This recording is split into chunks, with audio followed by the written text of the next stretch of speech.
Truth is not carried by words, it is carried by courage. And when courage rises, even silence becomes truth. Greetings of the day to all who are listening to me. I am Divyanandini Swai, a 13-year-old girl from Orissa, Sambalpur, studying in 8th grade and a proud student of Vikas First Step School.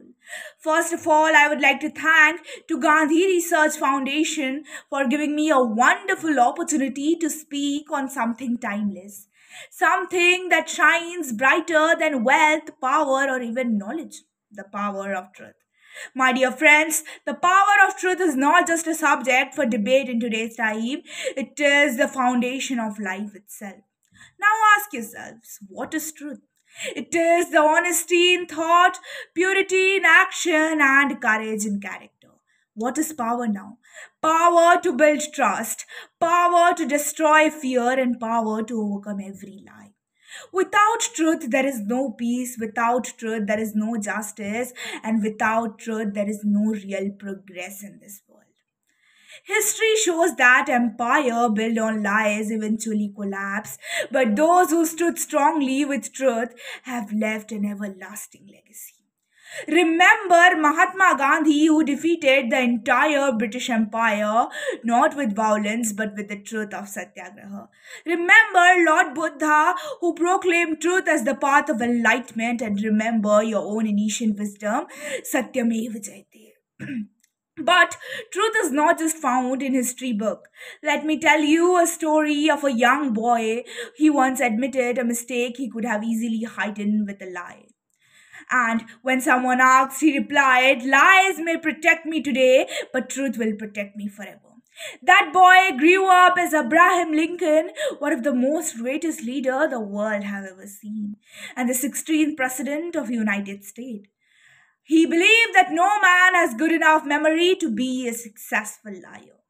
Now, let us pause and ask yourselves, what is the value of success gained by lies if it collapses tomorrow?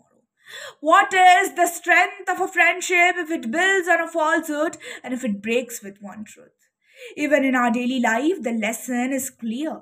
A student who cheats may succeed in exam but fails in character. A leader who lies may win power but loses trust. And that is the true power of truth. The beauty of truth is that it doesn't need decoration. A lie may shine for a moment, but truth shines forever. A lie may win an argument, but truth wins respect. And a lie may give you comfort, but truth gives you courage. I know that truth is not always easy. It demands courage when silence seems safer. It demands sacrifice when lies seem sweeter. But in today's world of technology, social media, fake news, and fake promises, the power of truth becomes even more important. Lies may spread faster than light, but truth travels deeper. So let us speak for truth, stand for truth, walk for truth, because truth and only truth has the power to set us free. As Mahatma Gandhi said, truth can never damage a cause that was just. At the last, I would like to say that I am taking an oath that today I will stand by truth even lies surround me. I will speak for truth, not just for myself, but for everyone. And with this, I conclude.